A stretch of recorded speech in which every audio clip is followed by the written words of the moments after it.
Retired IRS officer గారు దేవిప్రసాద్ గారికి, పెద్దలు సుదర్శ మాస్టర్ గారికి, అనేక మంది ఇక్కడ నాయకులు, అదేవిధంగా ఉద్యోగులు, అనేక రకాలకు సంబంధించిన అందరికీ కూడా హృదయపూర్వక చేయూతలు తీసుకుంటాం. నా పేరు దేవరకొండ వెంకటేశ్వరు, కొంతమంది తెలియకపోవచ్చు. వాటర్ రిసోర్స్ డిపార్ట్మెంట్ లో డిప్యూటీ ఎగ్జిక్యూటివ్ గా పనిచేస్తా ఉన్నాను. ఎస్టీ ఎంప్లాయీస్ ఆల్ ఇండియాకి నేషనల్ ప్రెసిడెంట్ గా ఉన్నాను. అనేక బహుజన సంఘాలను పనిచేస్తున్నాను. అదేవిధంగా భారత రాజ్యాంగం ఒకటి ఉంది అని చెప్పేసి దేశంలో కేవలం 20% మంది ప్రజలు మాత్రం తెలుసు, 1-2% మంది ప్రజలు మాత్రం చదివారు. కాబట్టి ఇది ఉద్యమంగా తీసుకుని గత 2 సంవత్సరాల నుంచి సహకారం ఉన్నా లేకపోయినా 30,000 పుస్తకాలని ప్రజలకు తీసుకురావడం జరిగింది. సహకరించిన వారికి ఈ వేదిక మీద నుంచి నా ఒకటి ధన్యవాదాలు తెలియజేస్తాను. ఎవరైతే ఇప్పటికీ సహకరించలేకపోయారో వారు సహకరిస్తారని ఆశిస్తూ రేపు ఏప్రిల్ 14వ తారీఖున పెద్ద ఎత్తున ఒక 50,000 పుస్తకాలని తెలుగు రాష్ట్రాలతో పాటు వివిధ రాష్ట్రాలకు కూడా తీసుకునే ప్రయత్నం చేస్తున్నాం. దీంట్లో మీరందరూ కూడా భాగస్వాములు అయ్యి బాబాసాహెబ్ అంబేద్కర్ మీద మనకు ఒక ప్రేమ, అభిమానము, కృతజ్ఞతతో ఒక రాజ్యాంగ పుస్తకాలను కనీసం ఒక్కొక్కరికి 5 కన్నా బహుమతి ఇస్తే ఎక్కువ మంది చదవడానికి అవకాశం అని చెప్పేసి తెలియజేసుకుంటా ఉన్నాం. అదేవిధంగా సామాజిక న్యాయంతో పాటు బడ్జెట్ కేటాయింపు, బడ్జెట్ ఖర్చు, బడ్జెట్ మళ్లింపు అనేది దేనితో ముడిపడి ఉండదో మనందరికీ తెలుసు. లెజిస్లేటివ్ రూలర్స్, లెజిస్లేటివ్ మేకర్స్ అంటే విధాన నిర్ణయాల తయారీ ఎవరి కనుసన్నల్లో అయితే, ఎవరి చెప్పు చేతల్లో అయితే ఉంటుందో మనందరికీ తెలుసు. అంటే కేటాయించే బడ్జెట్ కానీ, ఖర్చు కానీ, మళ్లింపు కానీ వారి కనుసన్నల్లో ఉంటుందని చెప్పేసి మనందరికీ తెలుసు. అదేవిధంగా వేదిక మీద ఉన్న పెద్దలందరూ కూడా అనేక రకాలైన విశ్లేషణ చేసుకుంటూ చెప్పడం జరిగింది. ఆ విశ్లేషణలో అంతర్లీనంగా ఉన్న 4 పాయింట్లని మీకు 2 నిమిషాల్లో మీతో నేను పంచుకుంటా ఉంటా. మనందరికీ తెలుసు ఈ రోజు అజెండా అంశం అనేది మన బహుజన పితామహులు, మాతామహుల యొక్క లక్ష్యాల సాధనలో మిళితమై ఉంది. అయితే ఇప్పుడున్న పరిస్థితుల్లో ఈ క్రమంలో మన బహుజన పితామహులు, మాతామహుల యొక్క లక్ష్యాలు ఆల్రెడీ మన వాళ్ళు వేదిక మీద పెద్దగా చెప్పడం జరిగింది. ఇది సాధ్యపడుతుందా? సాధ్యపడితే ఎంతకాలం పడుతుంది? చాలా మంది మెజారిటీ సాధ్యపడదు. సాధ్యపడదు అంటే మరి మనం ఏం చేయాలి, మనం ఏం చేస్తున్నాము? ఇందాక వేదిక మీద ఉన్న పెద్దలు అంటే సమాజాన్ని ప్రభావితం చేసే ఒక 20-30 మంది లీడర్స్ వివిధ సంస్థల ద్వారా, వేదికల ద్వారా, సంఘాల ద్వారా మన బహుజనుల లక్ష్యాలను సాధించడం కోసం ప్రయత్నం చేస్తున్నారు.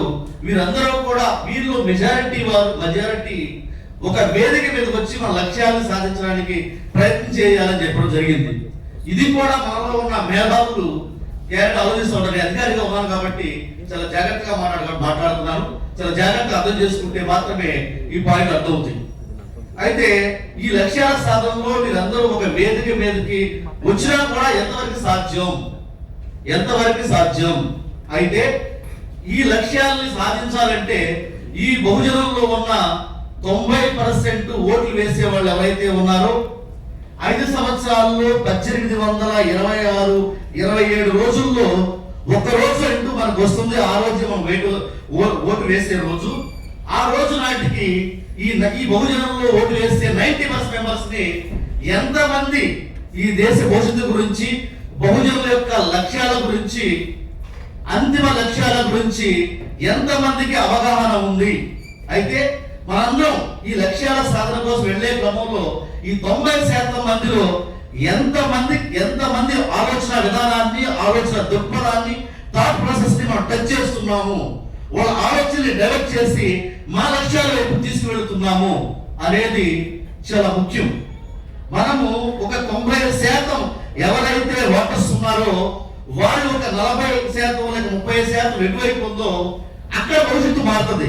కానీ మనం కేవలము ఆ 90% మనుషుల్లో ఓటర్స్ లో కేవలం 10 మంది దగ్గరకు, 5 మంది దగ్గరకు వెళ్తే మనం లక్ష్యాలు సాధించగలమా అని ఆలోచిస్తూ మన ప్రజల్లో ఉన్న, మన బహుజనుల్లో ఉన్న 100లో 90 మంది వరకు మనం వెళ్లాల్సిన అవసరం ఉంది. ఈ రోజున భారత రాజ్యాంగం ఏదైతే అత్యంత నిరాదరణ గురవుతూ ఉందో, బహుజన పితామహులు మాతామహులు మనకి నిర్దేశించిన లక్ష్యాలు కూడా నిర్లక్ష్యానికి గురవుతూ ఉన్నాయి అనే వాస్తవాన్ని గ్రహించాలి. దీన్ని ఓవర్కమ్ చేయాలంటే ఎవరికి తెలియాలో వాళ్ళందరికీ అవగాహన రావాల్సిన అవసరం ఉంది.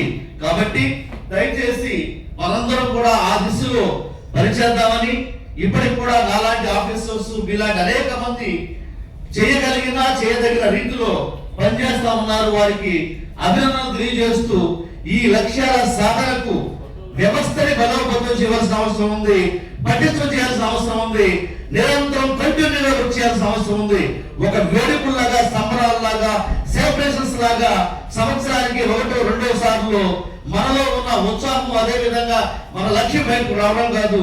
నిశ్చయం కూడా కంటిన్యూగా ఎవరు ఆదరించినా ఎవరు ఆదరించకపోయినా మనలో ఎన్ని ఈర్ష్య, ద్వేషాలు, అసూయలు, రకరకాల ఆలోచన విధానాలు ఎన్ని రకాలుగా ఉన్నా కూడా మనం కంటిన్యూస్ గా వర్క్ చేసుకుంటా వెళితే మాత్రమే బహుజన లక్ష్యాలను సాధిస్తామని చెప్పేసి తెలియజేసుకుంటూ, ఆ దిశలోనే నేను కూడా పనిచేస్తున్నానని చెప్పేసి మీ అందరికీ తెలియజేసుకుంటూ, ఈ మహోన్నత కార్యక్రమంలో నన్ను కూడా ఇన్వాల్వ్ చేసినందుకు మీ అందరికీ హృదయపూర్వక జైలు తెలియజేసుకుంటాను. Thank you very much. జై భీమ్, జై భారత్. జై భీమ్, జై భారత్. పాటలు పాడండి, పాటలు భోజనాలు చేయండి.